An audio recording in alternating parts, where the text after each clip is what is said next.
Let's have a session on the statement of comprehensive income. This is for Edexcel A-level business. So the statement of comprehensive income is otherwise known as the profit and loss account because simply it shows whether a business has made a profit or a loss, except there are different types of profits which we'll get to, being gross profit, operating profit, and profit for the year, net profit. First thing, why bother doing these statements of comprehensive income? Well, number one, legal reasons. Because if you make a profit at the end of the year, if you're a company, will need to pay corporation tax, and you'll pay that corporation tax to the stakeholder, that is the government. Secondly, compared to previous years, it might be the managers of a business, they see that a business is making worsening profits, and they might put strategies in place to improve their profitability. The same managers, the same types of stakeholders there might want to compare to your rivals. Look within the industry you operate in to see how you are faring. Are you average, below, or above average? Number four, help current investors. Shareholders are a stakeholder and they might want to know the profitability of the business, particularly if they want to put pressure on increasing the dividends that they may be due.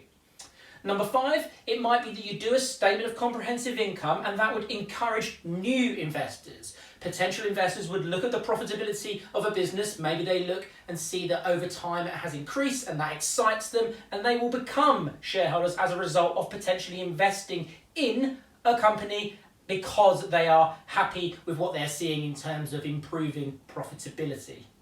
Now, the statement of comprehensive income always looks the same. It's always in the same order as follows.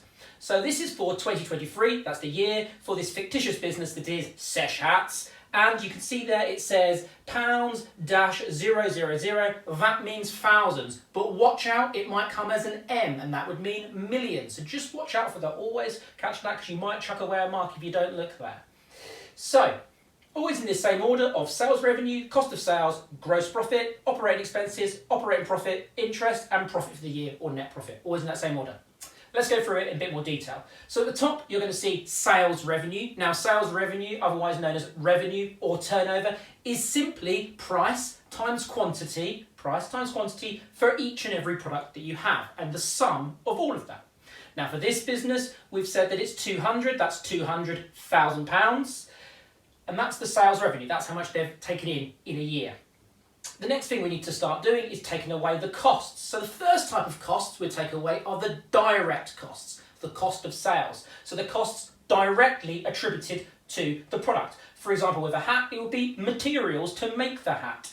In this case, it's 50. Remember, it's £50,000. It's in brackets because it's a cost. Brackets means negative. So it's £200,000, take away £50,000, and that gets us to our first profit. Not the only profit, the first profit. And that first profit is £150,000, the gross profit. The gross profit is obviously only inclusive of the direct costs. It doesn't look at any of the indirect costs. You'll need another profit to do that. So now we need to take away those indirect costs, otherwise known as operating expenses or other operating expenses, and that's simply looking at the ongoing day-to-day costs that are not directly attributed to the product. That could be marketing involved with selling the products or insurance that's needed for the particular business. That would get you to your operating expenses. In this case, they're 100 in brackets, negative, so that's £100,000. And then we can take away £100,000 from the gross profit to get the operating profit, and that would be £50,000. So that's the second type of profit. And this operating profit is looking at the business's sales, but deducting the direct costs, the cost of sales, but also the indirect costs, the operating expenses. So it's a better number, it's a more precise number. Then we need to take away any financing that's been put in place, essentially any debt the business has, which has been separated from the operating expenses. And this would be interest. So interest is financing costs on debts, for example, loans. And the key thing to note is that's been separated from those operating expenses, and that's useful. So operating profit was £50,000. We take away our interest. In this case, we're saying our interest costs were £10,000. It's in negative. So 50 take away 10 would lead to £40,000. And that's the profit for the year, sometimes called net profit.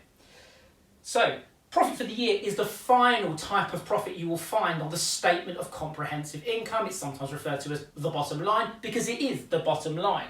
And that's perhaps the most precise number because it's showing you all in, all the costs, what's involved, and when you have your revenue and you take away all those costs, what is left at the end of the year.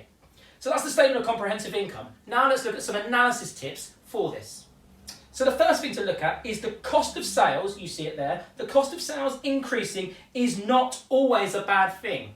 Watch out for it, because if the sales revenue is increasing for the business, then it would be expected the cost of sales will be increasing. Because if you're selling more hats in this case, you'll need to make more hats, produce more hats, so you'll need to have a higher cost of sales. So that's not necessarily a bad thing.